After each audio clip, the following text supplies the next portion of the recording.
All right, we're live. What a day. What a Trumpster fire. It does continue. My God, for those that don't know what The Onion is, The Onion is a liberal satirical publication that, through the rigging, corruption, and non-public but was court ordered to be public auction of Alex Jones's InfoWars.com site, supposedly buying it, cutting the power, taking over the website domains, publishing Onion articles off of InfoWars today, only to have Alex Jones come out a couple hours ago showing or announcing that there's been a court injunction, that there was actually other like actual conservative news views, like media companies and people that were actually trying to bid from Texas to buy InfoWars against it, and that somehow New York, whoever was liquidating it for the courts through the whatever BS kangaroo court lawfare, I guess it's called, of stealing the company and trying to bankrupt and silence Jones, that they gave the contract bid to the media company owner of The Onion satirical site, even though the actual Texas bids or the private bids from Texas were worth like exponentially more, and that it turns out that the quote unquote assets, and so shout out to the Krigler show, he was covering this earlier a couple hours ago, and I was commenting, like, and he stated, like, the Onion, a liberal news media site that's been losing money consistently and losing viewership consistently for months and months, if not years. And I was like, how could they afford to get like buy InfoWars? And then Alex Jones comes out with this court junction, and it comes out that they were using hypothetical income of future sales from Alex Jones's InfoWars.com merch store as the monetary collateral and of purchasing this site. So it's like they literally spent absolutely zero, and it was like the stolen revenue forecasted of the site from what InfoWars had been making under Alex Jones. It's absolutely insane. And well, we will see a Babylon Bee post about it, but the difference of the Babylon Bee is that well, they're more conservative, but they're also more honest in their parodies and satire that they publish and do. And shout out to the Babylon Bee. And that's why it had to be an Onion article of them actually owning InfoWars. It's not true, because it was a bunch of scams. They tried to make it so. Biggest joke ever. So yeah, it's really, it's insane. It's what a clown world. The Trumpster fire within America continues. And it's like, so there's a chance that Alex Jones can actually now like sue for lost damages. Supposedly Roger Stone put in like the winning bid, like overall or something, so he might be able to buy InfoWars back. It's absolute anarchy, insanity, and like, what is next? And I'm just, what a world where rats like John Radcliffe, head of the CIA, like, we actually might get some real UFO disclosure. We're definitely going to get the actual JFK disclosure under him. He was the head of the DIA under Trump Mid-1, the only guy that remained loyal to Trump, and the only reason probably Trump remained in power and didn't like end up in jail or dead the first time, due to that position being the highest position, director of intelligence of America. Like, oh, you know, they have control essentially, of CIA, NSA, FBI, and the rest of it. But he proved himself in being the only active head, but like the head of all heads, that came out and said the Hunter Biden laptop from hell was 100% real, which it was. I watched a bunch of the videos that they're disturbing, they're fucked, it's criminal, it's insane, and how it could have been pushed as Russian disinfo, absolutely ridiculous. If you actually watch it, what it is Chinese government blackmail over the Biden family from a bunch of crimes Hunter committed, very perverted crimes as well, drug crimes, all sorts of like just ridiculous, horrible stuff. Scarred me for life watching Ming Hu or something, some famous Chinese actress giving Hunter a foot job. Like just the weirdest, like, oh god, like it's burnt into my mind. Can't traumed for life. Anyways, and then so that guy now being head of the CIA. So, and Pompeo out, gone, removed.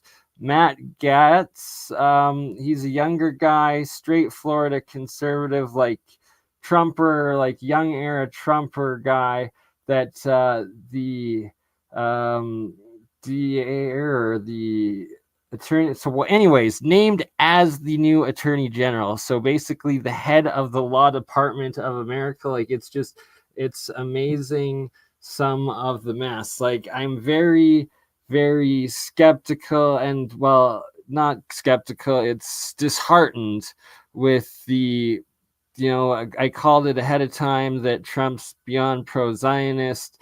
Jared Kushner should have should be removed from his immediate policy circle and stuff, but instead it looks like maybe war with Iran's going to be inevitable. And I will be interviewing Mehran Keshi. He's second generation Iranian nuclear physicist, currently back in Iran for the last 10 years now, or 5 at least, but his father, once the previous head of Iran's nuclear program, Mehran Kesh, the plasma technology, GANs and coils, so much more, but that he is a legitimate, like, genius, generational, legitimate nuclear physicist and part of their nuclear program, and that he has come out and publicly stated that Iran now has around 30 nuclear weapons,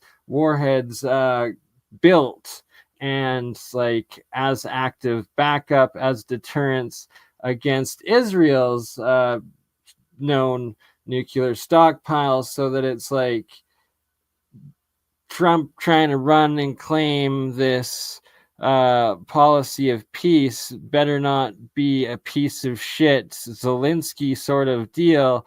If those that aren't aware, the former comedic actor, essentially the same role of Trump, of Ukraine, Vladimir Zelensky, originally ran on a platform of seeking peace with Russia, ending the 10-year civil war in the Donbass of Ukraine, only to then turn into the worst slaughter of Ukrainian lives, full-on war with Russia for the last 3 years. And it's like, God help us all if that's what Trump does with getting us into war with Iran, he better fulfill the promise of ending the war in Ukraine, not escalating it, because it's just a bloody mess. Like, whether you believe nuclear weapons exist or not, World War III is very possibly real. Like, the hot war is accelerating. This isn't Cold War. We're literally, ethnic Russians fighting, getting invaded now, even Kursk in their own land. And, it's wild how close it can be to all of us being conscripted, shipped overseas, and blown up and shot and forced to do the same to someone else, in their territorial lands. Gotta pray, gotta protest, make sure it doesn't happen. And So back to the Trumpster fire and hoping it doesn't happen. Well, we have the new head of the DIA as Tulsi Gabbard, which absolutely epic. Like, she's a true libertarian. She served like 3 tours and is staunchly against military interventions at all cost, last resort. So hopefully her in that high position of power too, it's really something else. And is it a Onion article, Babylon Bee, or is it actually to be?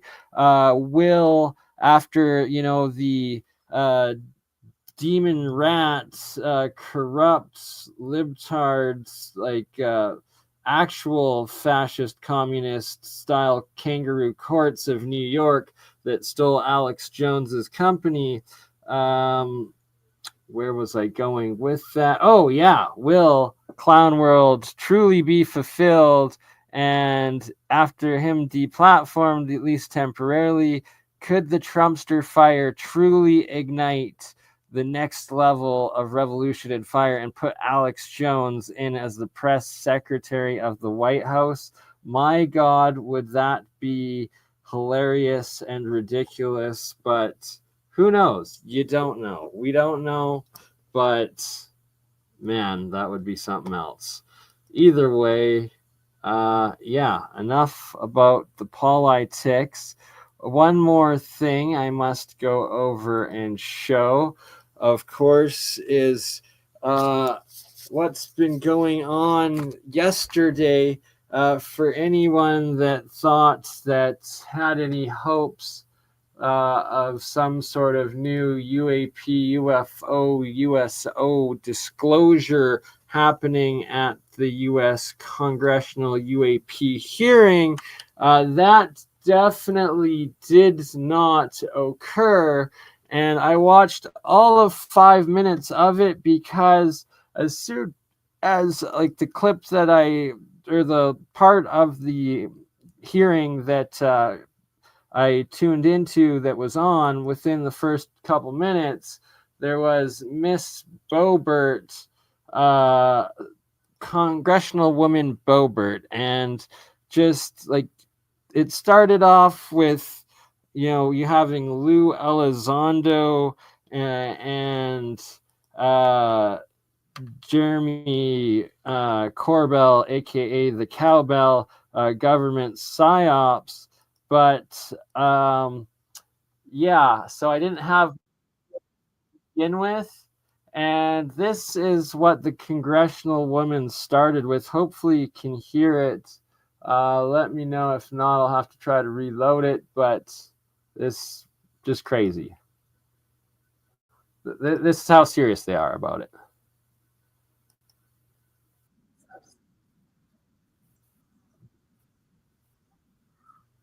Oh, no. What the hell? That's an actual intelligent question. Why won't it let me go back? I literally paused it on the part. Anyway, she started off with, we know about this immaculate constellation that we're all on a list. So the Earth is flat, birds don't exist, and we haven't been to the moon. And that's how she started off her questioning in regards to the UAP situation. So it's like, how serious can you be if you're trying to investigate advanced physics, technology, reversed engineered stuff, and these plasma orb and the UFO, the discs, the cigar shaped, all of the different recorded for hundreds of years, still visible today, all documented all the time. And you're telling me with this reversed engineered stuff we haven't been to the moon, and we birds aren't real? Like, oh man, it's insane. Oh, see, no, it just keeps, sorry, what I have loaded, it just keeps replaying this clip on this channel. It doesn't actually pause it in the right spot, so my apologies on that. Not sure if you were able to hear it. Either way, that's enough of that.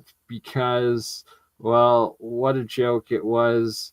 There might have been some real disclosure on the USO aspect of it, of which if you follow this channel and like the ongoing battle between Sal Pius and him with Ashton Forbes about to do an epic interview with him in 2 weeks time here, believing that he is the Navy patent holder for these breakthrough UFO tic tac technology patents for the U.S. Navy, now working in the Space Force, and that Sal Pius saying that yes, the USO aspect 100% real, that they're under the ocean, they're underground, that's where these other off-world civilization technology mostly exists come from, and then battling constantly with Jack Serfati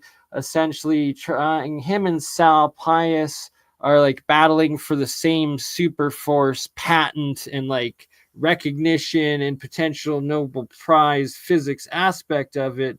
So they constantly don't agree on anything. Jack Serfati far more the aggressor, but either way, Jack's paid his dues. But and Jack, coming from a history of 50 years working as like the CIA scientist, to the point that he was like raised by like Oppenheimer influences of like those at Los Alamos, like just over when he was a youngster, he claims to be a crucial part of the MK Ultra experiments, like as the scientist, like what, like, you know, there's so much. And like, so he's known CIA, and it's like, so CIA versus Navy Space Force, essentially it's these battles of info, disinfo, leaks, what's going on, but that both of them wholeheartedly, the one thing they do fully agree on nonstop and try to confirm is the USOs under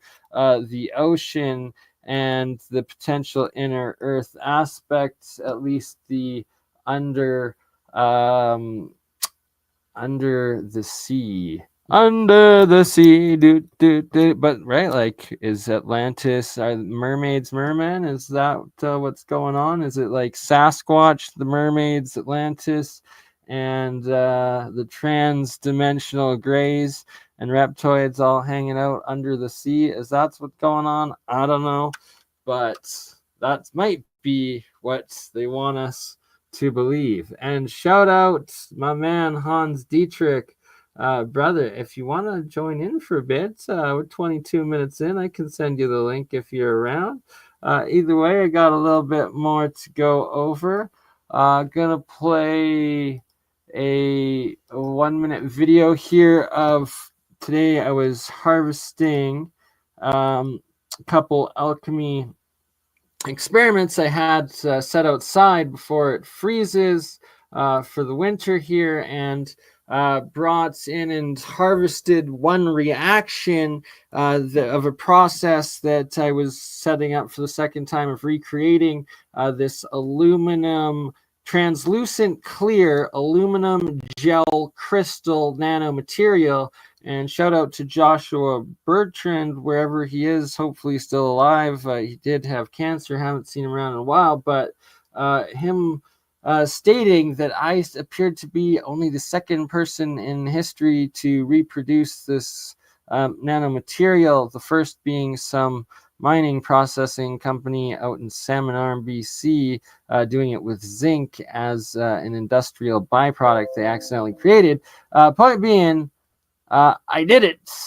I got it. I've got samples of it, and I documented it, and here it is for those who have yet to see.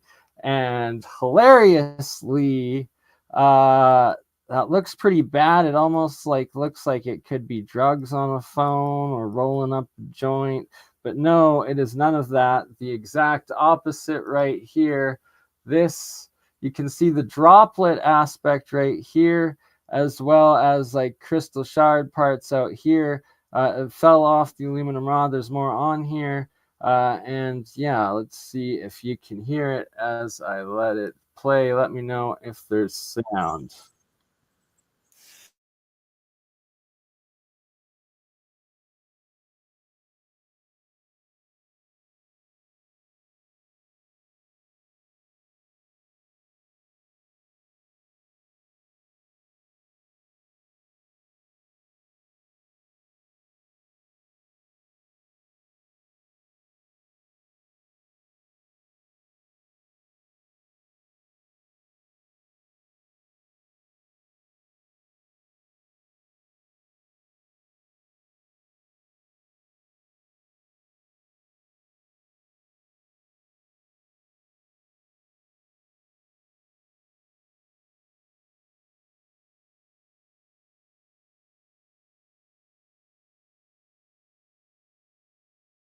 All right, we've paused it right here so that you can see there's this clear like teardrop aspect of it, but it's crystallized jelly, and that up here you actually see these shards of crystal. And that I brought this in. This wasn't when I took it outside, like I didn't take it out of ice. It's not below freezing zero. And that this wasn't salt water, this is fresh water that this process I have using in, so it's not salt either. This is actually pure aluminum coming off of the aluminum cathode or electrode in it, and that you can see here it is a jelly. That's not water, that is not salt, and that is definitely not ice. That is pure aluminum jelly crystal here. And here's another piece, and you can see this piece, and that there's a couple pieces up on the paper even, and that it's not water absorbing into paper, it's not ice that's melting. This is pure, clear, translucent nano metal material.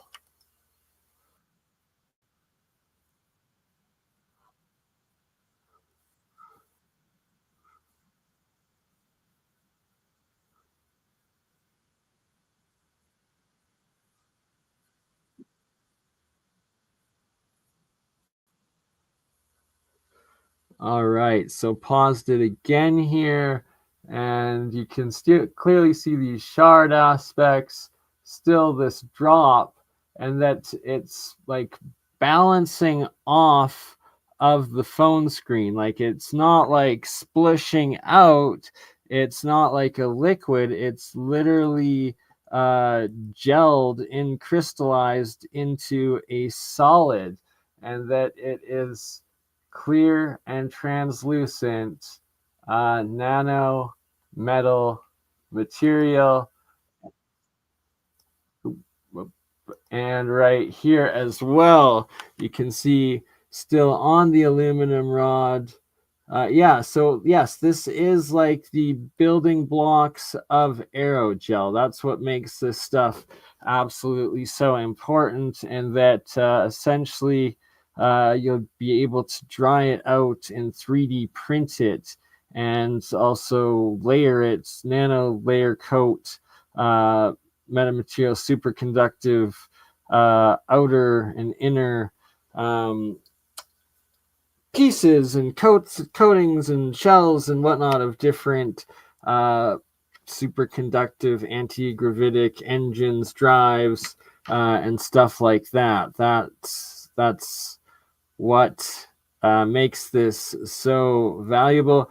It's kind of similar. Other processes are more similar to the Hutchinson effect, Hans, but that there are certain aspects, yeah, like the jellification, liquefaction, but of Hutchinson's samples and processes, but it was more that it did it to the solid. It didn't leave it in these specific states. It like eroded it like that, I believe. So, and not sure. So I've been a bit wrong about specifically what colloidal silver is. The exact terminology of colloidal silver is nano. It's the little nano particles. So, like, essentially the oxidized blue nanomaterial, as well as like the red, the hydrides, as well as the tiny pieces of silver that are still solid chunks that remain like as a substrate that actually is the definition of colloidal and colloidal silver and colloidal metals, and that's why they're least healthy. That's why actual colloidal silver is so controversial, risky, and a lot of cases of poisoning, is the specific reason that a lot of colloidal silver is the oxidized diatomic, which will give you very quickly high accumulations of heavy metal poison and kill you and turn you blue. The good stuff is what is known as ionic silver. Ionic silver, and that is actually what I'm creating, and that is the pure dissolved silver in the water. And that I might even, so when I do the process, and when I do it in the fresh distilled water, and I've been able to start, it takes longer, but I've developed a process to do it without an electrolyte, just in pure drinking water, when the reaction, it gets to a point that it super saturates, that so much of that silver or so much of that gold anode is fully dissolved into the water, and that metal that is pure element dissolved into the water, that's in its ionic state. And that is when it says it's able to be directly absorbed into the blood, directly absorbed into everything and out of the water. So I actually am able to create and have and can recreate any time of process of 1,000,000 parts per million of water to ionic gold or ionic silver in that water. And then after that, it becomes super saturated and it starts redissolving, solidifying, crystallizing as these nanocrystal layered sheets, the nanocrystal lattice layers, another crucial nanomaterial. And that's how you get that, the metal nano sheet layering from electrolysis, is once the water is fully supersaturated of the metal you're dissolving into it. And that from a medical, experimental, and industrial technology, real world use academic point, it is the ionic metal that is the most important. And then above that, which still isn't really even fully classified, because it's still in the midst of being myth, legend, David Hudson, as well as Lawrence Gardner, the two most prolific sources of monoatomic material, what I believe quantum material, this gas, atom, nano, solid state, as Keshe calls it, Ormus, as David Hudson calls it, orderly rearranged monoatomic electron structure, I think is ORMES, is what his acronym for it is. And that, so in this monoatomic material, the water is at least in the tens of thousands, probably hundreds of thousands, if not some of it is the ionic saturation of full metal saturation along with the monoatomics in it.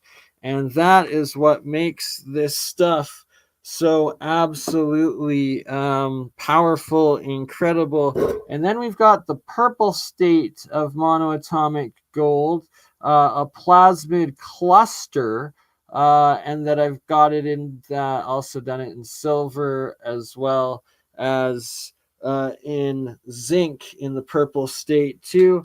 Shout out CJDV, Chris out in New Zealand.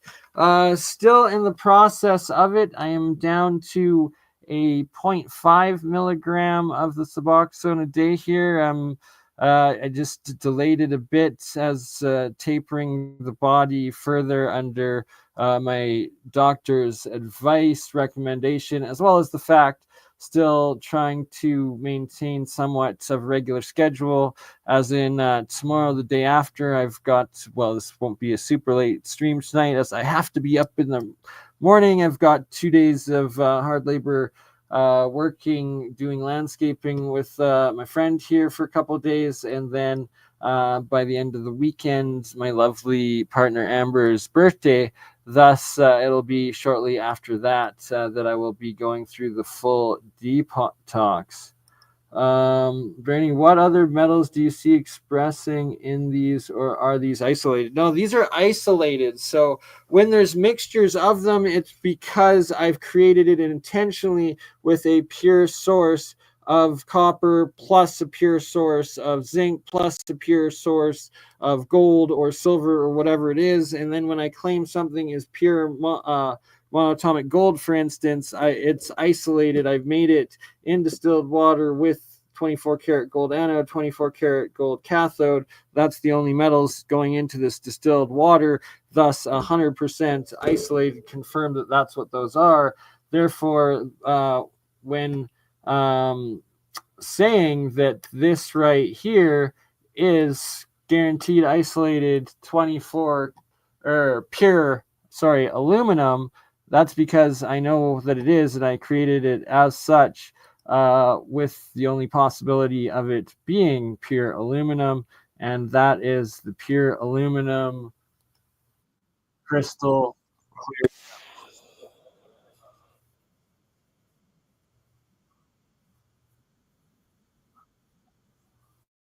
All right, all right, all right. So that's pretty sweet, and I have a couple samples of it. And thank you, Chris. Appreciate it. And yeah, I will. It will be, and that the whole point of continuing the tapering, right? For like 5 years there, I was at 6 milligrams a day, and then now deciding, and over the last 3 months, initiating and tapering down to a half milligram. That's over like an 85 or 90% reduction. Or no, that's 92% reduction now. And then over the next week or so, I'm going to try to get it down to a half milligram every second day. And then from there, completely cut off 100%. What else was there to go over and show today? The videos we have. Right. Look at the hydrogen on this one.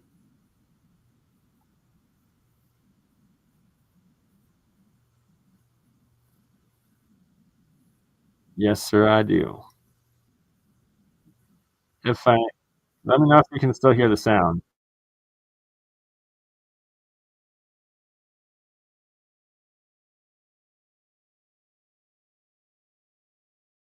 All right. So could you have still heard the sound while I muted myself, or did you need me unmuted to hear it? I'm not sure. Let me know, but paused it here to show that there is these nanotube structures of this monoatomic zinc in this case that have grown here. There's a still piece of zinc right there, and the rest of the former zinc anode had eroded, but then I put in a new piece of zinc metal as new anode back behind here on this side to reactivate this reactor jar. And I should be zooming up here in a moment, and it'll show also a bunch of translucent zinc as well as copper monoatomic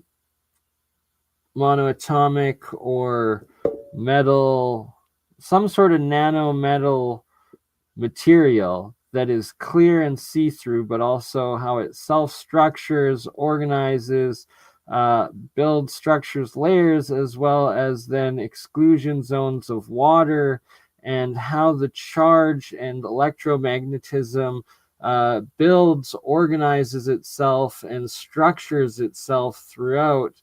And that this is a very crucial key part of electrochemistry, as well as what geology is, metallurgy, and, well, the future of understanding how to make these metamaterials, crystals, anything you need, right? And something, as well as specifically in this reaction, a whole bunch of atomic hydrogen you'll be seeing produced, which is the purest form of hydrogen fuel, and that this is only off of a 5-volt source. So, something essentially, you have a few solar panels on a roof of a vehicle and feeding into a bunch of these, that would be more than enough to power this process. And literally, the sun turning your water into hydrogen, oxygen fuel that then combusts in your engine and powers and drives and fuels your vehicles. Very practical, and from what I've heard and seen others do, rather simple and easy process to do hybrid vehicles and modify certain older gas and diesel vehicles into using this. So there's a lot of potential behind this, and why I continue to develop it. And I do a lot more. I'm a lot more advanced with it, what I've discovered, the processes, and what I show than what I show fully publicly, because for the simple aspect of don't want to be Stan Myered over this. But in the background, working on a project to actually materialize my own hybrid hydrogen electrolysis vehicle here in the next year or so, start getting it going and operating. But yeah, and it's also, it's plasma chemistry, it's electrochemistry, and it's cold fusion like atomic chemistry as well, all put together. And yeah, let me continue this video.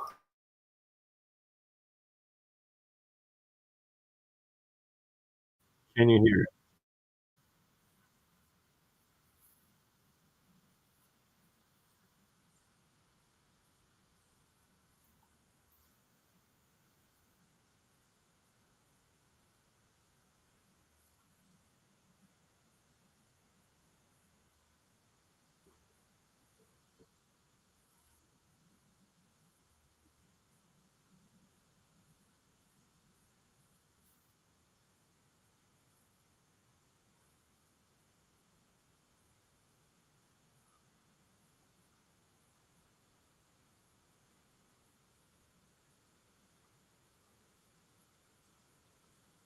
Okay, so we pause it here again to show that. So this is like, this is water, this is exclusion zone,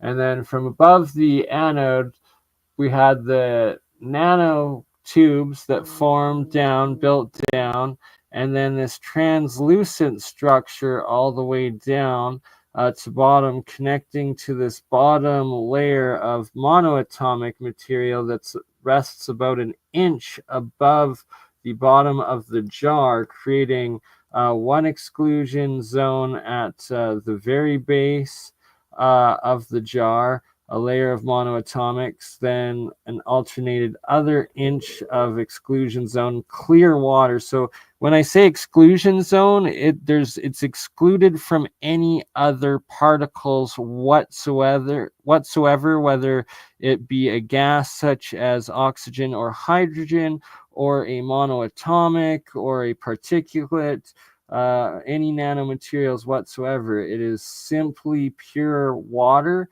and it's charged water. Shout out to Gerald Pollock, I believe University of Washington or something like that, Washington State, somewhere around there. But him showing, documenting the different states of water and how it self-organizes into positive, negative, alternating charged layers of water itself, becoming structured batteries and stuff, and that I have demonstrated and observed these results over and over again, and here you see it. And that below this self-organized structure of different tubes, layers, clear, thank you, Quodentin, right? I got to get an interview with Gerald Pollock as well to show him everything I have documented and discovered, as I'm sure he would be thrilled. to see, as so much of it confirms his own work. Oh yeah, this stuff 100%, and this stuff is the key for superconductivity. There's the potential that the clear material as well as the white materials, that they are metastate, they are plasma state, they are potential quantum physical matter, quantum matter. So what's missing in all these quantum, being able to apply and build quantum computers, quantum technology for the masses today, is a shortage of quantum matter, four-state matter. Well, that's apparently what all of this stuff is. And if that is actually documented and to be the case, well, that's why it's so crucial, Mr.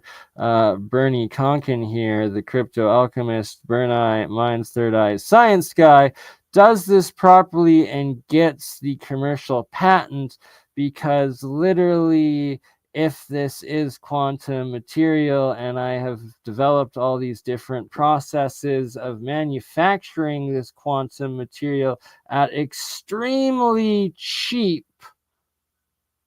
and efficient processes of making it, that, you know, there's a potential that NASA, Boeing, freaking Foxconn over in Taiwan that makes the processors, you know, IBM, every freaking company would be paying me like a couple percentage or something out of everything that they make to use this stuff, right? Like that could end up millions, billions of dollars. One hopes. As opposed to my teasing me daily scam coin, Gala Bets Casino, 32 billion in my crypto wallet that I can't cash out. Right? But shout out to Bitcoin, still hovering around 90K US, doing a little bit of retracement as is normal, probably going higher. Solana going 220 US. And so one thing that absolutely crushed me as well, that when I sold the bottom with my Solana and thought that I hadn't and that I had like bought back in, I also, for some fucking moronic reason, I literally sold, I think, like 1,000 minimum of radium tokens that I had. I was big into radium. I will be going back showing radium. Radium is a like exchange slash ray there. If it will focus on it, radium. It is a Solana liquidity pool and exchange and staking site app thing, but it's also a coin. And it's like I sold them for like 14 or like 15 cents each, and I had 1,000 of them. They're now worth like $4.78 US. Like absolutely ridiculous right there. In the year since I sold the bottom, is that showing? It's got a gain of over 1,000. Okay, 1,000x. And it's like I had been, if you followed me in the first year and a half, you can even go back on my channel. The crypto videos I did was using Solana, was using Radium, showing it all. Yeah, it's also a DEX. It's a whole bunch of things. Radium's dope. And that I will be doing videos going back and showing how to stake on Radium, how to exchange on Radium, the different aspects of it, and engaging it again. And I do have a little bit of Solana left, but you know, currently it's a couple thousand, I think, still. So that's dollars worth, which a little bit of a consolation, but it should have been 10 or 15,000 between the Solana and Radium, and what's the cycle and how it goes, and why Solana has gone up so much and why it crashed so much. It crashed so bad because of scam, right? So that's, Sam, that's a great question. The one that I find best is I use Exodus for my overall, as well as MetaMask are both good ones. And Exodus I like a lot. and MetaMask, to be honest, but it depends. Like Ethereum and Binance or BNB stuff, as well as like Polygon. That's what MetaMask is for, and then for such as Bitcoin, Solana, XRP, XLM, Hydera, any Avalanche, Exodus wallets. I recommend absolutely. And I myself have $1 billion crypto project idea that I am going to be pitching to some people that hopefully can make it happen. I can't say too much right now, but it's going to be one that offers services for crypto. So basically, a crypto that converts your crypto to pay as cash in the now. And it's going to be like called Now Crypto or In the Now Crypto, because now, in the now, you can spend your crypto for real world things. That's what it's going to be about. And I'm going to make it happen. Anyways, enough of that. Back to metamaterials. So you guys couldn't hear that video, which means I have to open up other videos in this browser. It's always so redonkulous pain in the butt. Hold on, let's see. So can we show? All right, in behind the yellow DeWalt battery thing on the middle left side of the Alchemist minions there, that Classico jar, which you can see it's that same aluminum pipe there that I had pictured in the first video with the clear translucent gel crystal aluminum. There's the sample. In the bottom of the jar, you can see this orange cleared out pill container that contains, sealed in it, the actual samples of that same gel crystal aluminum material, as well as then above it, sealed within the jar, is then the aluminum pipe or electrode that has the remaining shout out to PMG, my man Josh. Is Joji still with them? Love PMG, and he is on it. It's like I was killing it with PMG. I was just been so depressed because I fucked up all my Solana and Radium.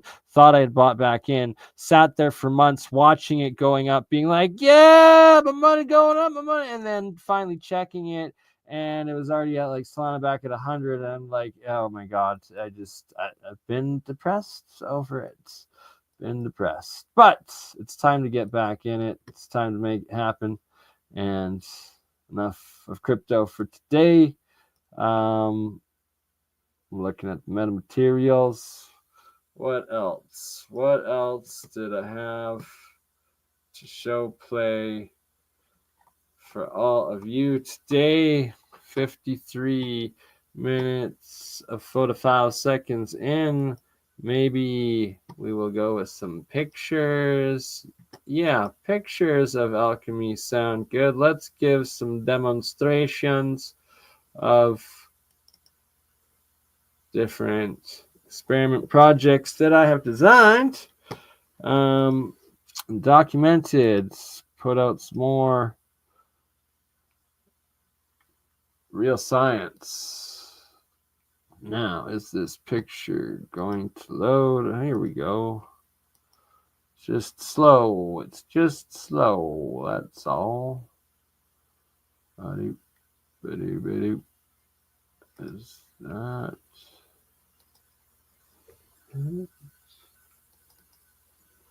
Maybe. Hopefully.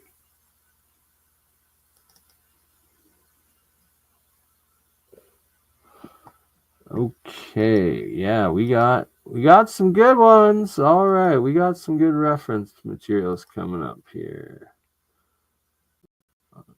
Just needing a slow our computer to load. There we go. Let's share. Now, what do we have here? What? Oh, is it presenting? Oh, just super slow. There we go. She's up. What are we looking at here? We, aka what Bernie, Bert and Ernie, and the Alchemist minions, aka my split personalities and I, came up with in this design is a saltwater slash monatomic slash hydrogen self-sustained battery cell. And what we have here was a triple copper wire solenoid coil with 4, so positive, negative, or sorry, 3. So there's the one main insulated wire down that then is stripped at the bottom and becomes exposed at the very bottom. Then there's 2 other stripped coils, but they were all nano-coated to begin with. And then they're connected with insulated wires, positive, negative, and the third one going up and into a sealed top portion, but out of water segment of this battery jar bottle reactor. But so the water line's right here. And then, so above the water are then connected, these insulated wires connect into another triple copper solenoid Keshi, what he calls pain pens, but they're essentially like little capacitor reactor solenoid things that make back down, so that there's 3 different wires into both of the 2 coils, and they were nano coated, and that they were connected by insulated wires together. And by doing so, so then there's the differential that is created. You got 3 different electrical power differentials that are connected to each other in these 2 coils by one being submerged at the very bottom of the water, and then one being slightly submerged and then also exposed out of the sealed or in the water in the sealed atmosphere of the jar. And that by having those 3 different connections and differentials, this, you can see here all of this monoatomic copper being formed for a while. So this electrolysis process going on. And then also a whole bunch, not a whole bunch, but a steady rate of hydrogen was bubbling up off of this coil. And it was for a solid year that this reaction continued on in here, of it making the white monoatomic as well as the hydrogen being produced off of it. So a actual electrolysis cell, self-sustained electrolysis cell going off for over a year. And now you see this copper is like in the pink state and the black nano coating coming off of it while submerged in the water, and it turning into that crystalline state. And also all the monoatomic copper that is then collected and produced or accumulated over the time there. So it was a rate of monoatomics coming off and hydrogen going up, self-sustained reaction there. Here in this one, we have red and pink states, submerged copper, sealed in stasis in this red state in a jar there that's been sealed now for about 7-8 years, and that there's this thick, it's about 3 or 4 millimeters thick now, It's both black crystal as well as the pink red crystal of copper and silver that are in this jar and in this state, but completely sealing off the surface of the water. And then like it's in a sealed jar and there's some air above it, but that it has built this crystalline structured seal between separating the gas, air, and the crystallized active red pink state of the metals below. And then on the very top of it, a small, almost like I'd say a tenth of a millimeter thick blue oxidized copper silver deposit. You see it looks much larger on the side here because it's on the glass, but actually on the surface it just is like a almost like a foil thickness, where below it what seems like only a third in size, that black purple reddish layer here, that in fact is solid. So this goes through, is actually a solid layer at the top of the water, and then just this very tiny green blue is just a foil on the surface, but it's also a foil on the surface of the glass going up. That's why it looks much larger when in fact exponentially smaller in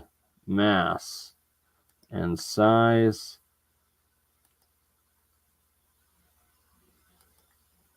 Yes, please do. And shout out Provo.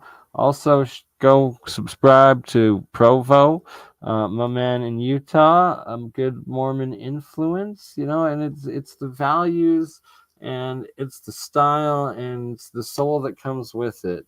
And much love to Provo. And you know, the Mormons big into alchemy and actual lab alchemy, especially at the University of Salt Lake in Utah there, or is it U of University Utah or Salt, maybe both, I don't know. Either way, read many writings, theses, experiments, results, and publications of from the Utah universities doing actual electrochemical lab alchemy. All right, where are we going with these pictures? We got some more pink state copper suspended, as well as this is actually red state aluminum in here. Red pink state aluminum. It is also very reactive. Couple of pink state oxidized outside, inside, pink red state coils there. Suspended animation nano coatings and states of metals. And why I keep bringing it up, and no, that is not drugs, that is monoatomics. Always, yeah, it's samples, still have the samples.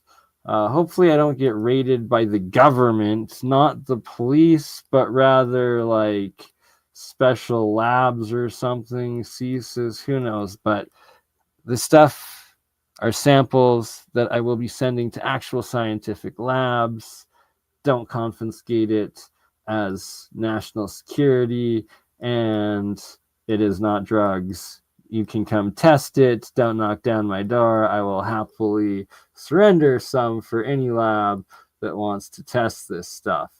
And finding out what it is. This is a bunch of black crystallized material that forms as well. And all sorts of these different transmutational states of metal elements that Sir Isaac Newton talks about and that I've been consistently reproducing and demonstrating and developing and rediscovering what they all are. And the monoatomic, fluffy, white metal gold and silver that I make and harvest and keep. So here we go. Here, and then once it seemed, so once this jar, this reactor, it was making the pure white, doing the bubbling, and was solid for a year active. And then one day I moved it, I bumped it and disturbed it. And from that day forward, it no longer was bubbling. It has been bubbling since, no longer making nanotubes, and it's only oxidized and gone bluer and darker, more and more oxidized blue ever since. And yeah, it's quite common reaction. Here we got a couple of the purple layered materials. That was the purple zinc. Here we do have, so this is like minus 30 degrees Celsius sort of stuff to freeze some of the electrolysis and the different nanomaterials. And then even in the freezing ice, just by connecting 5 volts back to it, it starts melting the water and producing hydrogen again, and just wild that you wouldn't think it would have that success in that frozen of aspects. So this right here, this was wild. This was what looks like ice, but it is not. These were crystal. This was the nano material freezing or crystallizing, not freezing, crystallizing. So it was zinc, silver, and copper mixture of nanomaterial I had here, monoatomics, that out in the minus 30, before the water froze, the actual monoatomics crystallized, and then I harvested these crystal monoatomics. I brought them in, I rinsed them with fresh, warm, hot water, and they maintained. I let them out in like in the heat, thaw, like as if to thaw them. They did not melt. It was not water ice. It was the monoatomics that turned into that. And then they oxidized off and turned into white powder. And I've documented it well. The silver moon crystals video, I called it, and shown them before. And here we go. So that is the ionic gold. This is super saturated gold that is then will deposit and crystallize as solid crystal foil gold on the inside of the jar as it seeps out of the water. And then this settles as the pure monoatomic white gold. And then the water that remains is the fully saturated ionic gold. And in this one, ionic silver. But here you can see the actual super saturated gold, the ionic gold, and the monoatomic gold, and the differences between them. And this was after I harvested it out of the reaction. This is a sealed jar, and that it then takes time. And here you can see at the bottom the monoatomic gold starting to condense, concentrate, and that it's actually, so this ionic supersaturated portion of gold and gold water is denser and thus heavier than the single atom fluffy plasma monoatomic gold there. Very crucial point in understanding the science and the process and what it is and the technology of it. And so these little black pieces and the actual gold pieces that corroded off of the gold anode that came with it, that is what colloidal gold is, or colloidal silver. So that's the difference of the 3 different states of the pure gold or the pure silver or whatever pure element that you have. This one was a pure silver cathode, pure gold 10-gram gold anode, and both turning black nano-coated, but here you can see the cloud of pure monoatomic gold coming off of that anode, and then here you can see the cloud of pure monoatomic silver coming off of the silver cathode, forming off of it, and then this big line of both ionic as well as monoatomic gold flowing down off of the gold anode and collecting and forming and condensing at the bottom there. And that is the process of making the Philosopher's Stone. Silver cathode, gold anode, boom, your monoatomic gold and silver combo, and your ionic gold and silver combo. And oh my God, right there, that is actually, I can't believe I got the picture of, that was a piece of the bottom of the gold bar, I believe, of the anode breaking off and floating down in the stream of the ionic, nano, and monoatomic gold there. I actually still have that little piece of gold. Let's just so you don't believe that I'm making this up and claiming something that is not true. Here we go for all of you to see that I do indeed tell the truth. There is that same little piece of gold, the bottom of that 10-gram anode that is in this very same picture here. There it is. I can't believe I caught that. Same thing, the picture of the moment that it fell off and went down in there. But there it is. All right, pretty cool. Just the things you notice when you go back afterwards. And what you've documented.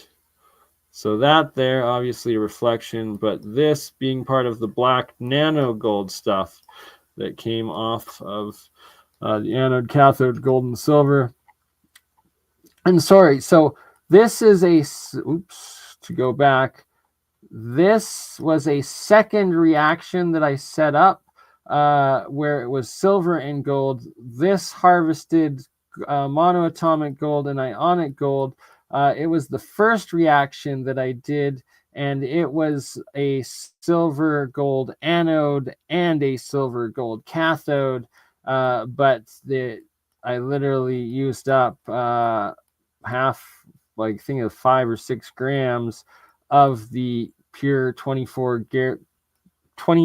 karat gold anode in this reaction, and that is why it well, I was only able to run one run of the pure gold on gold 24 karat monoatomic ionic gold, because, well, it's price gold and I don't have that gold, and I still got to get half of this back to Francois Vandal. Shout out to Francois.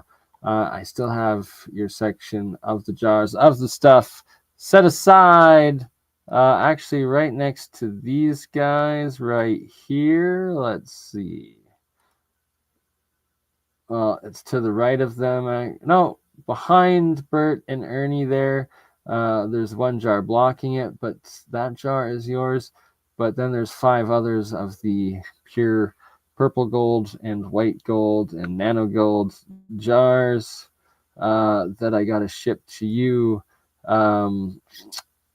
Francois, good sir, that got this. All right, I shipped them the first half, need to ship the second half is what it is.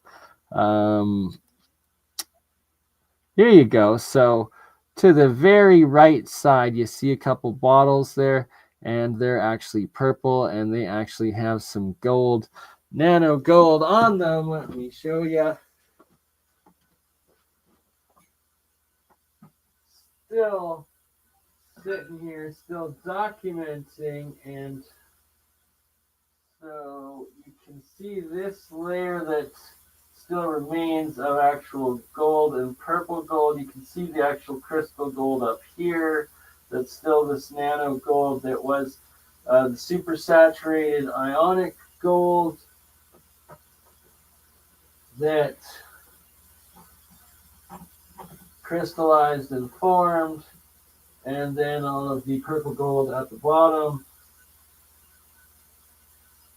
That is one of Francois' bottles to be shipped. Still got to do that. My apologies, sir. Another one of what turned to the black purple gold. Another one that turned of the silver.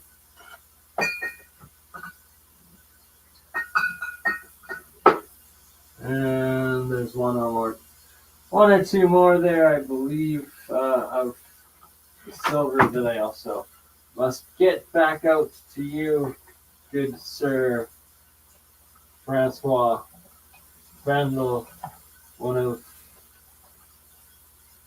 the people that have made it possible for me to do these experiments, and the owner to some of that wonderful plasma, monatomic gold, and from these experiments right here that you are seeing. All right, what else was there? Yes, I've tried magnesium once. It was super reactive, but it's a bit of a heavier of the metals, and that it was not nearly as bad as what I felt about lead. Lead will make you dead. It made me feel dead. It drained when you feel like the worst weight on your shoulders, like this crushing gravity of force, and all of like your life force sucked out of you. If you know what I'm talking about, like just when you feel like that, or you have something like that, like this energy vampire might do it to you. A hard day at work might do it to you. When you're extremely sick or something like that, doing it to you. Anyways, lead, making monoatomic lead, and being around that stuff just for 1 hour literally makes you the worst case I've ever felt like that. My dog at the time also acting and seeming and having the exact same effects as myself, and it's because it is a part of cold fusion in these heavier isotopes of the heavier metals. When you make them into these different states and different ions and ion states, the heavier ones start decaying, certain amounts of them, and that with magnesium it wasn't nearly as bad, but you risk having a higher percentage of radioactive isotopes being produced out of the different elements, and that then so it's like, it was cool, it was super reactive, but it's risky, and long term you just don't want to have yourself exposed around it. Like I'd love to and plan on experimenting with like cobalt, with magnesium ore, and even lead,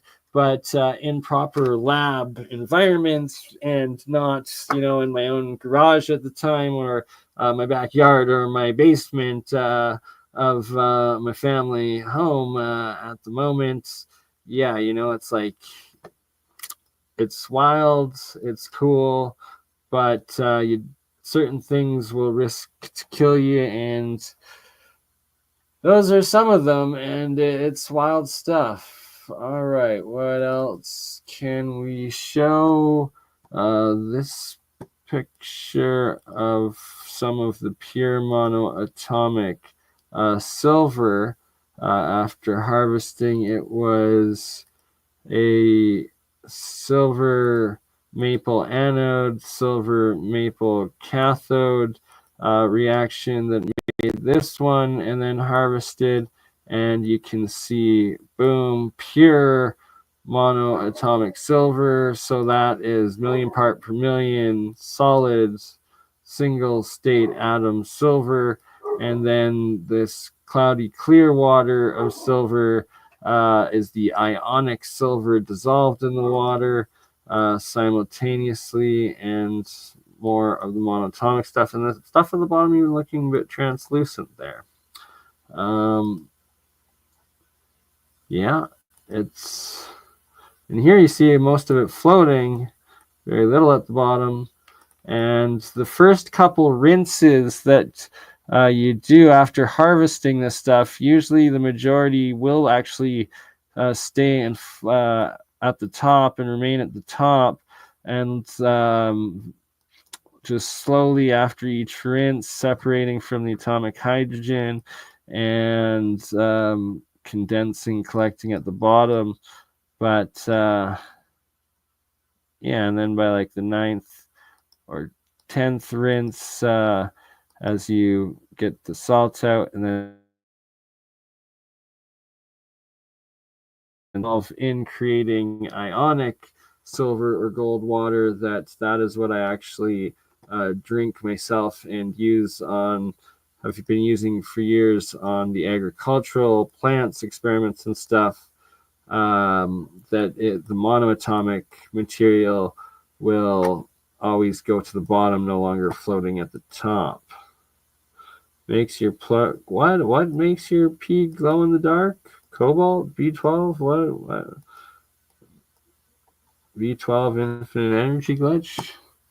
Something I'm gonna have to try out. Y'all saying recommending it? All right. ALCC. What the hell is that? Is it alchemy? Well, you'd think it would be, because you're watching with BurnEye, the crypto alchemist right now, but in fact, it stands for Alberta Local Conservative Canadian, or Canadian Conservative. Alberta Local Canadian Conservative. And ALCC is going to be a new series that I'm going to start, and it'll mostly be on Rumble. I think I'll start it out like the first hour will be on YouTube and Rumble and stuff, but then I'll just go to Rumble and X probably for more positive environments of conservative audiences and algorithms, sort of thing. Run it, the full shows on there, but just give my own perspective, because I am an Alberta local. Alberta, known as, conservative capital of Canada, not to mention, well, it's like also essentially the Texas of Canada. Here we got gas, we got oil, we have conservative values and conservative governments. And, Danielle Smith, she's been an absolutely amazing premier, conservative premier of Alberta for many years now, and one of the lone sane politicians that stood up for the rights of people, and Albertans specifically, me myself being one of them, that against the forced vaccination, experimental vaccinations, against a most likely lab leaked potential bioweapon, that people should have the right. I never got a vaccine, thank God, and part of the reasons was Danielle Smith not forcing the mandate that the communist Justin Trudeau was trying to enforce on Canadians for those years. And that, yeah, anyways, that's one of my experiences as an Alberta local conservative Canadian. ALCC. But back to alchemy and you and me.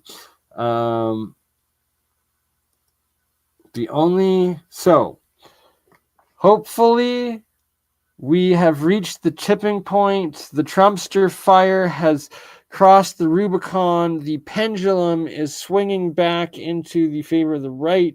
And it's like, we can't go full right. We can't go full retard. We cannot let it reach totalitarianism and insanity. It has to stay balanced and keep the momentum, the inertia in the middle of the Trumpster fire, not making everything burn down, not going communist, not going fascist, but changes in the right way. And what was I actually going to say about all of that? I forget. But the point being, we need peace and reconciliation. We don't need more division. We need common sense. We need balance. We don't need extremism. And that, here we go. As the pendulum strikes back and the momentum is back in conservatives and this extremist liberal libtard ideology of the forced LGBTQ sexual freaking surgeries, sexual anything on minors is a crime, yet they're doing sexual surgeries on children. Like, it's just so effed up. Like, if you're an adult, do whatever the hell you want to yourself. You've gone through puberty, you've turned into a physical, biochemical, mature, well, semi-mature, but maturing adult, young adult.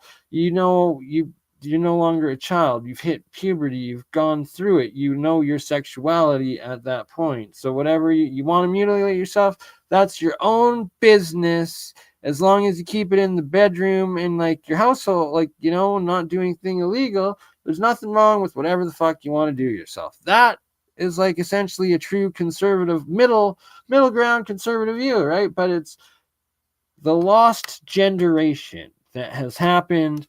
Hopefully that is over.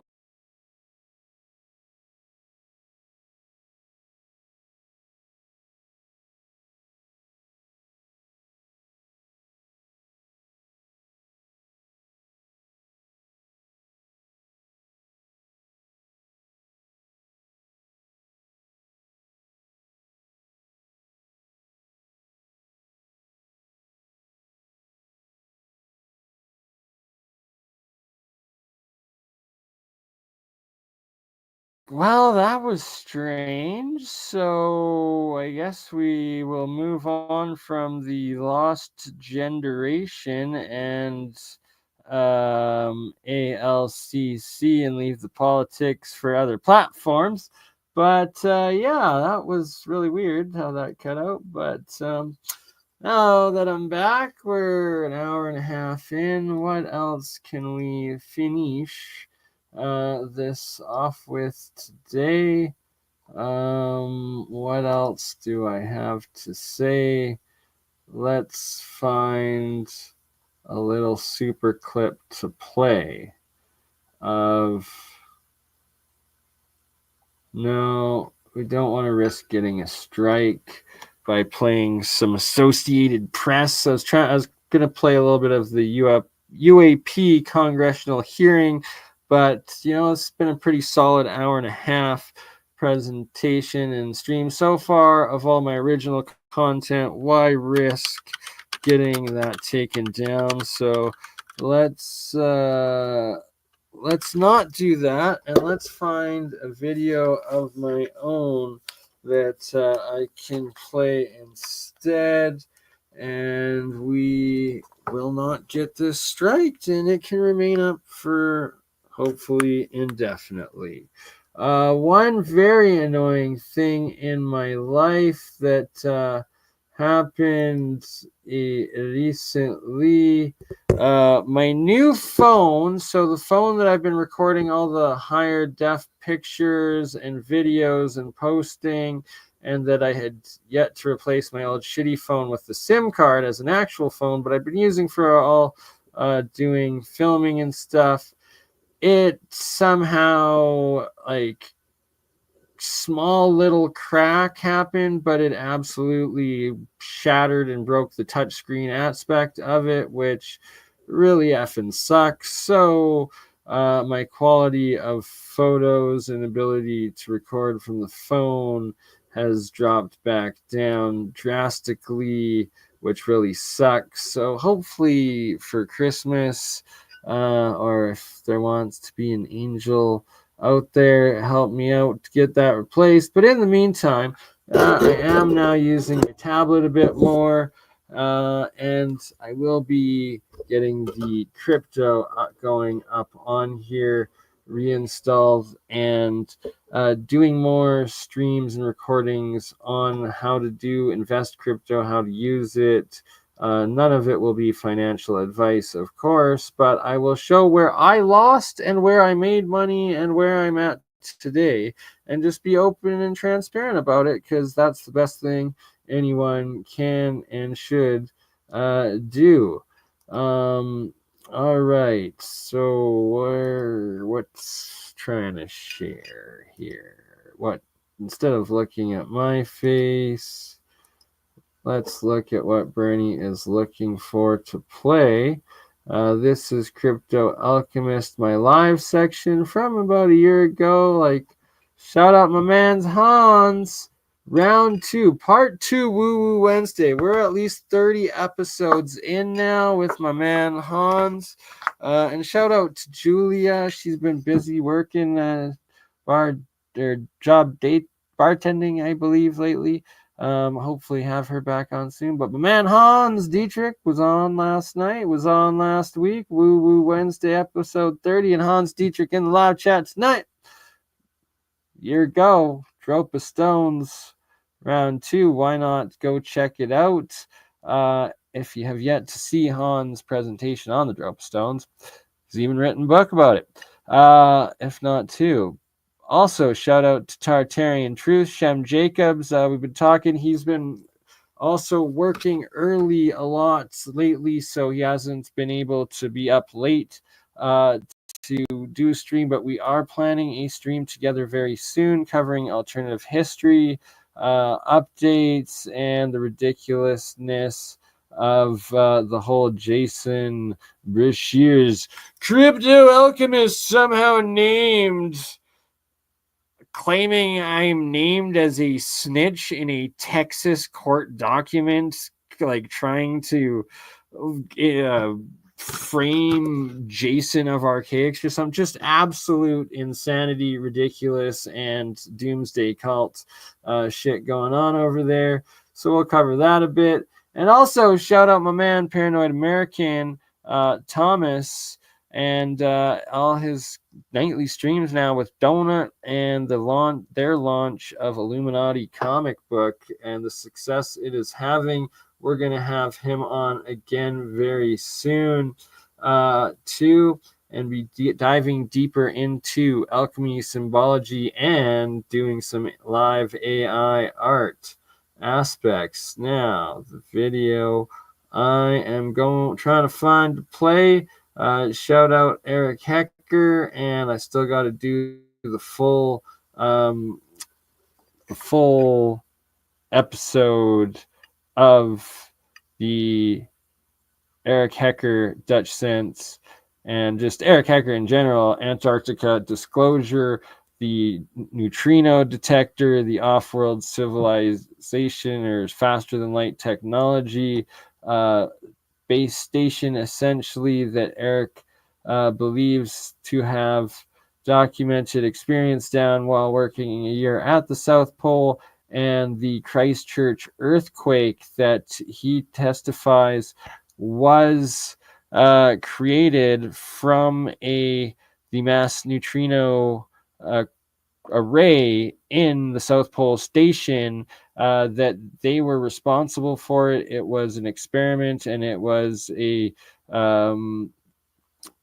test gone wrong of a weapon, and that Dutch Sense also, I was been following Dutch Sense for like 15 years probably, like, honest to God, and I need my freaking first YouTube channel and account back, my original that is 16 years old, so that we can document that, yes, literally I have in my watch history on it and subscriptions been following Dutch that long. And remember in 2006 when Dutch showed the different radar satellite imagery anomalies that he had traced back from the Christchurch earthquake in New Zealand at the time, because it was an anomaly in the sense that the energy that created it was right out of left field. It wasn't included in his forecast or in his model. So then he went in to investigate why it happened, where the energy came from. And then by doing that research or investigation into it, and the subsequent satellite and radar imagery tracing and finding and documenting these scalar wave energy radar images emanating from the South Pole to Christchurch that caused that earthquake, verifying Eric Hecker's story and with actual facts. And just that is why it's so crucial I get them back together. So shout out to Dutch Sense and shout out to Eric Hecker. And we're going to play a little bit more, another 15-20 minutes of the 2 hours that I had them together on my second Dutch Sense interview that was about 5 hours long. And shout out Red Cap Goblin. He was watching it. Shout out Headley Man. He was watching it. Shout out Brian Evans, RIP to you, brother. And we all love Dutch Sense. And let me know if you can hear this. Wow. Really? And then isn't this the actual 2 chunks of Antarctica? It's supposedly this is actually what it looks like. That's an interesting way of putting it. Water, and that there's like this water sea between the two. Well, that totally makes sense, right? Because the vast majority of the land mass of the continent of Antarctica is below sea level. So you go slapping ice on top of it, right? And then you have mountains that cut through that and peak all the way up. Well, down at sea level and or below sea level, it affords a lot of opportunity for there to be waterways in between the ice and the land. Very good. Pretty much what Hitler's guys were saying back in the day. Right. It's the same thing. It's the same thing that John Warner III, the former Secretary of the Navy that passed away recently, disclosed that we had submarines throughout Antarctica utilizing these waterways. Really? When he was asked about why, his response was space operations. That explains the lack of reporting of earthquakes, guys. I would agree with that. I mean, that if they're going that far, it would cover a lot of lack of reporting for a lot of stuff. Totally. That would explain everything. Mm-hmm.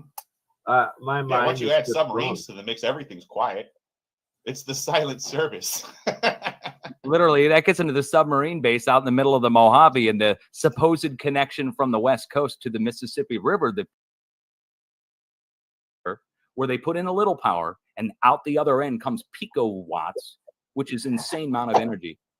And then they have 2 banks of these. One beam goes one way around Klystron, or the Klystron beam goes one way around CERN this way. The other beam is going this way, and they collide.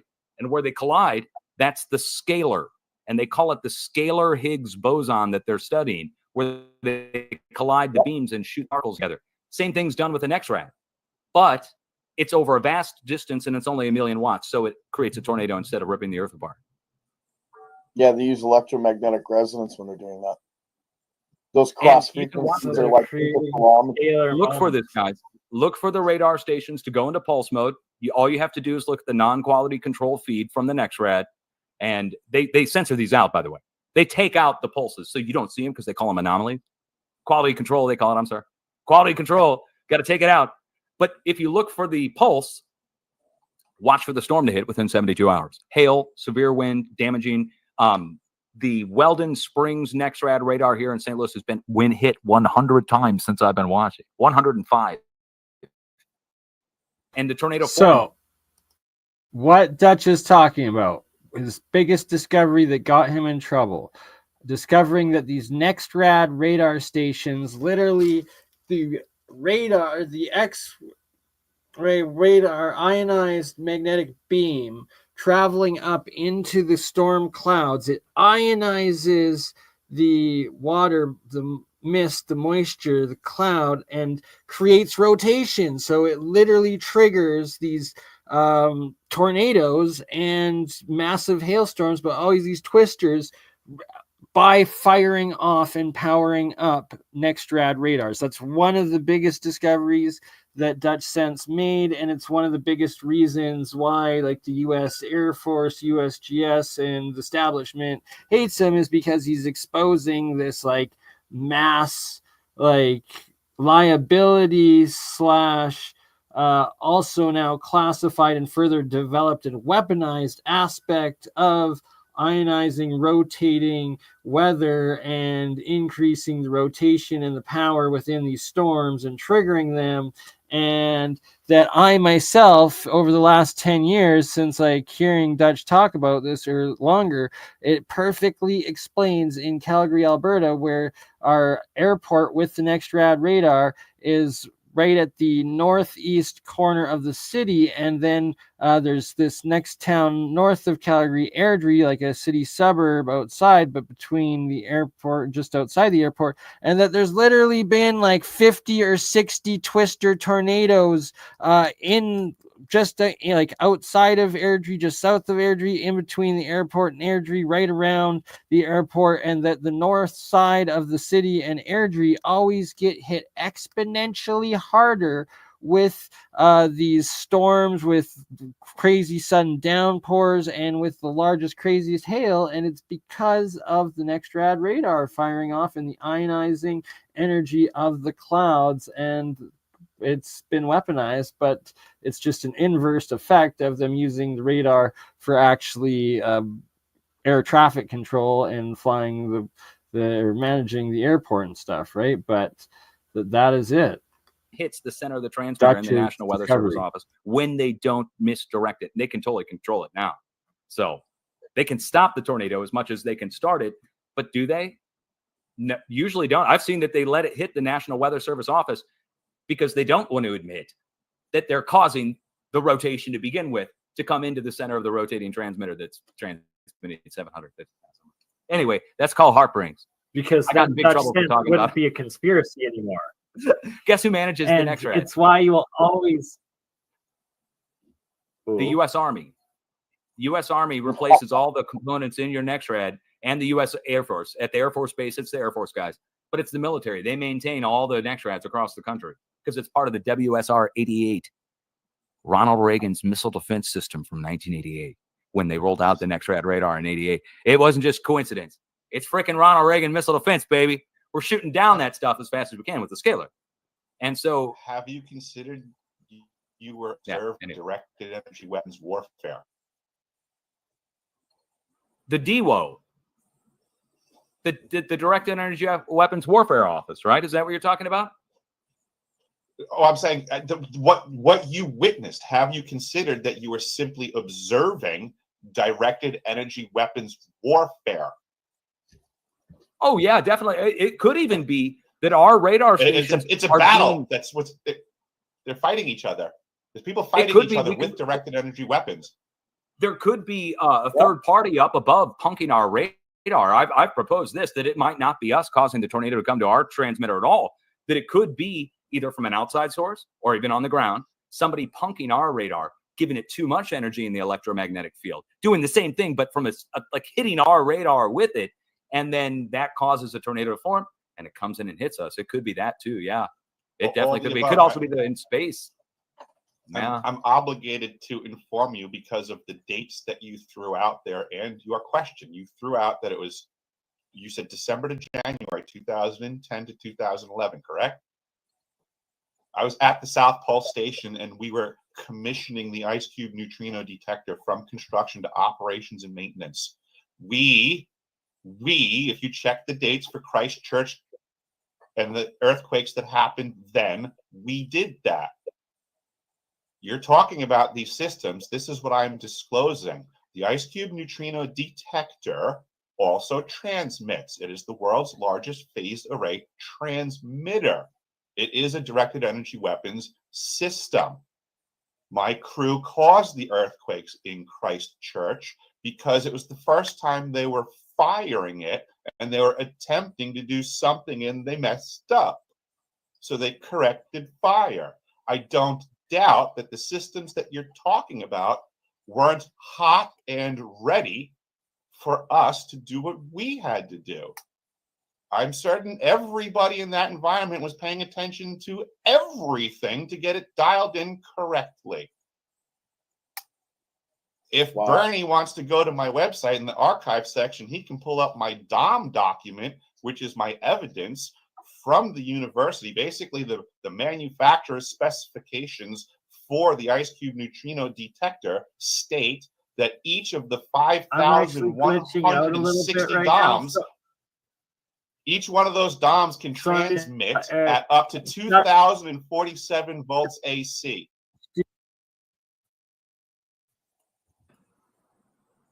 I'm sitting here.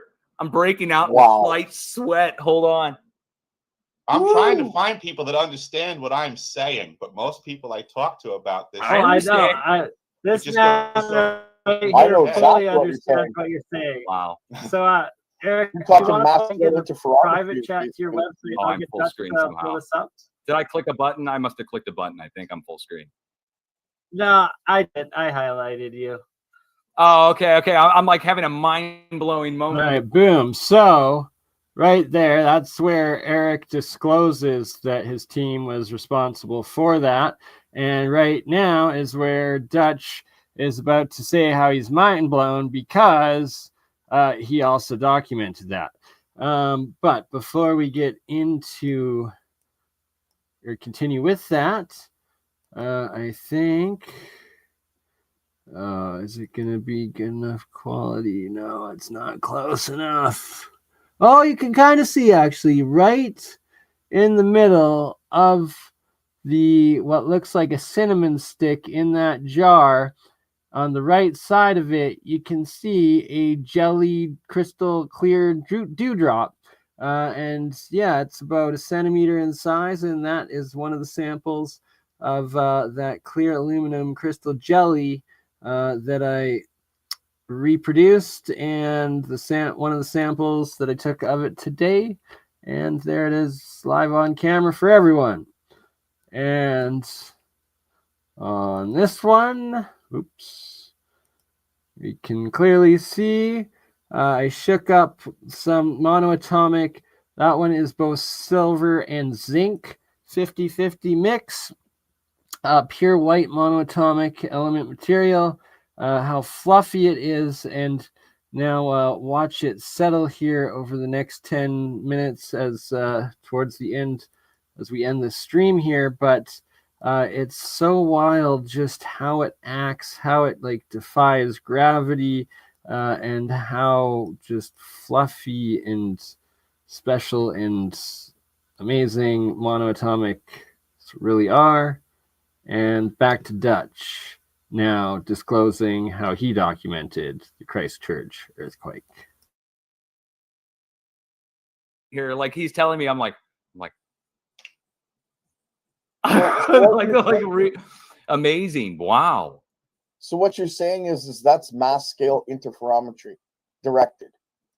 I imagine I'm not as technical, but I gather I can extrapolate what you're getting at. Yes, they can basically take a signal and like move it around, increase it, do it direction. Yeah, Wow. but regardless, just like we know from Tesla and scalar waves, I mean, once you turn this thing on, it impacts the entire planet instantly. If they want to do that. I mean, that's the other thing about directed energy weapons is that we have to really rearrange how our minds work. We think about a weapon like a gun with a bullet in it and a particular caliber. And we're like, oh, it's a gun. What bullet does it shoot? Well, directed energy weapons aren't limited to a bullet. They can do all kinds of things. Yep. They can change your... Guys, we have to have a whole show just on this. I think we should do a whole show just on. Yes, Dutch, we need to still do that show. I did set up that show. Dutch wasn't able to make it, sadly, that day. But I did have Jeremiah and, of course, Jeremy Reese all lined up. And we'd still got an excellent third show. Or that was my fourth show with Eric Hecker that day. But we still need to bring Dutch Sense and Eric Hecker back together for round 2. To fully cover all of this, because it will blow everything wide open, and Dutch can finally present all of his evidence to Eric, and they can solidify their joint experiences and research and documentation of the Christchurch earthquake from the South Pole neutrino array. And let's continue on this topic at some point very soon here. Sure. I mean, like, because I Oh, again, we could spend with in 4 hours. Jeremiah and Jeremy Reese, the alien scientist. This is exactly the technical group of. We will have the uber nerd out of nerd outs that connects all these great minds that understand these things and that have been working on it and experiencing it, documenting it all, and bringing it together. For the last maybe 10 minutes here, Dutch will end it exactly at 5 hours. But for all of those joining in that aren't aware of Dutch's epic, pretty much 2 decades, at least a decade and a half now, of daily monitoring the system of seismic energies and activities, and his beyond epic record of forecasting earthquakes and his weekly updates of them. Just give us a little rundown and this week's forecast, if you don't mind, good sir. He has the system of all systems. He's got it figured out, that's for sure.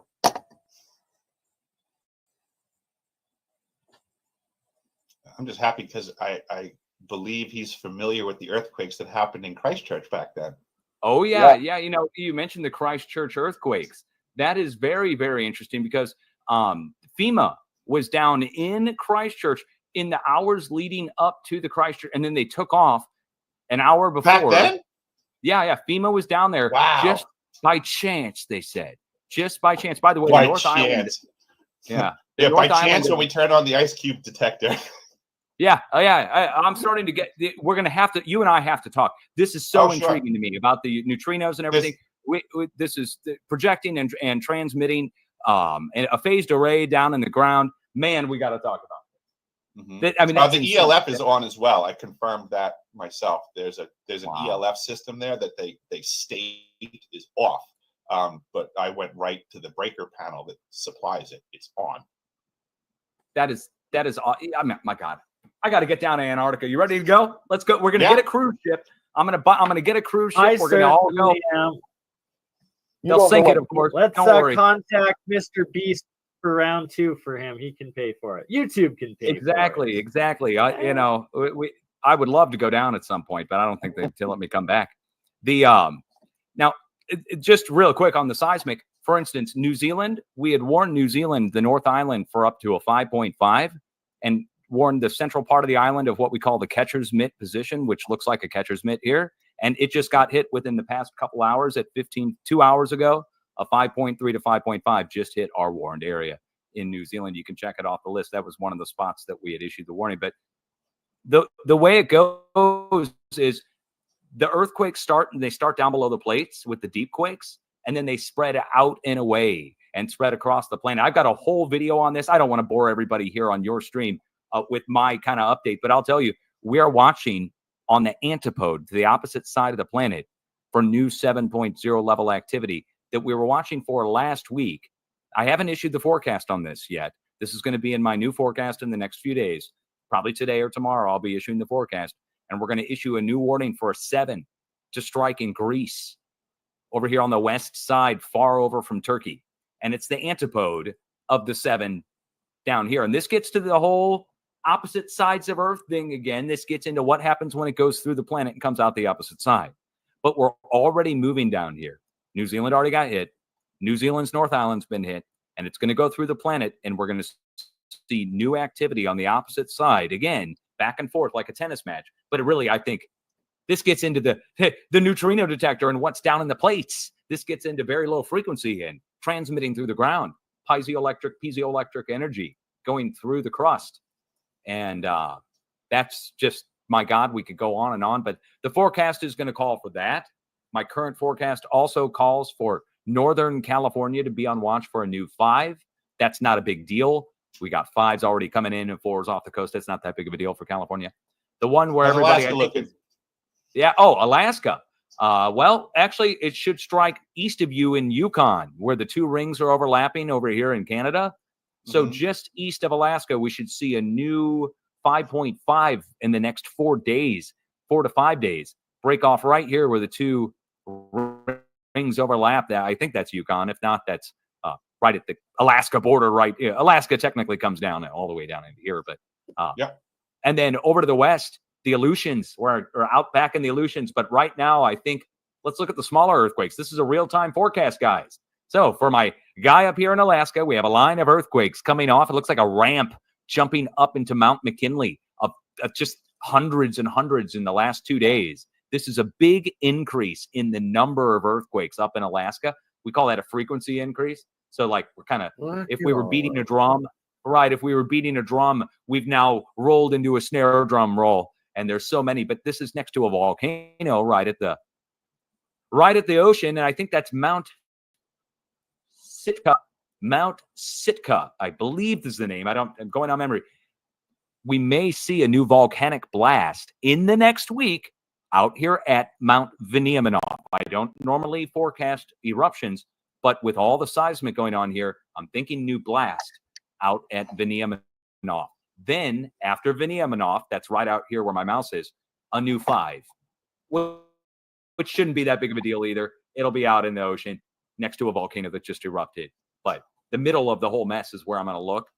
And that's how we do forecasting. We look like it's like a wave in a wave tank. And we look to the middle of the wave tank where all the waves are interfering. And that's the spot where the next spot to break takes place. I don't know. I could go on for hours trying to explain it. Simply put, we're going to see a new quake up here in the 5.0 range. And my skeptics would always say, who cares?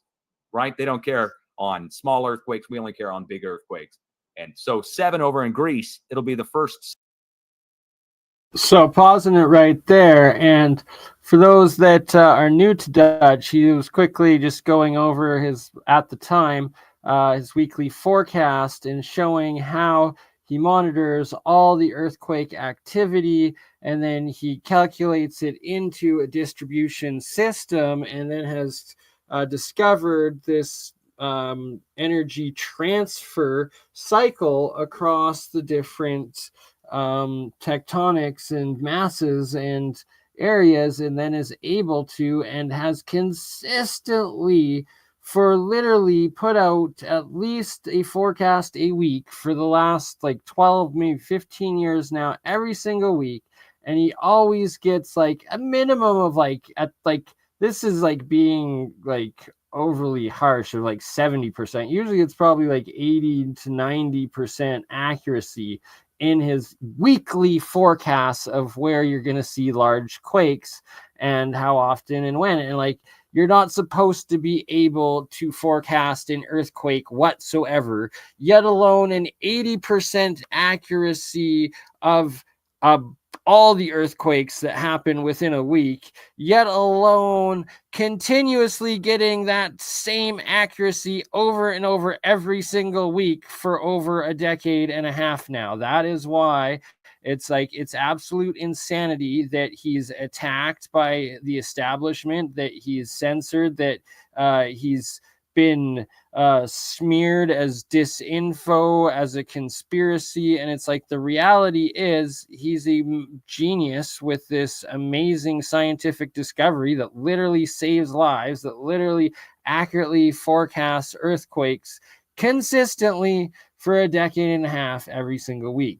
And why they hate it is because, oh, who is he to discover it against the experts that deny reality and suppress it, as well as the military industrial complex that does know about it. And it's that it applies into their classified technology, weather warfare, and overall what's going on in the geopolitical scene and the forces of like the scalar, the EMG. And Tori Lee, absolutely, you are correct. We are talking about Dutch Sense, and I've been playing for the last little bit here the 5-hour interview, second interview that I did with Dutch Sense about a year ago, where I brought him and Eric Hecker together, and it was one epic show. But this show, I've got to go. I got to work at 6 a.m. It is 12:12 p.m. or a.m. right now in Alberta. So I've got less than 6 hours sleep and have 2 full days of work ahead of me. And we are reaching 2 hours imminently right now. Thus, I have to end this to be able to get the AI clips. So on that note, love you all. Rewind to see it or to watch the full Dutch Sense, Eric Hecker interview with myself, a video on my channel. Recommend everyone do it. Here it is. And I will soon be doing a 5-hour documentary on what I've uncovered and replaying both Dutch Sense interviews, the Eric Hecker interviews, and what's being suppressed at Antarctica. And until then, love you all. See you soon.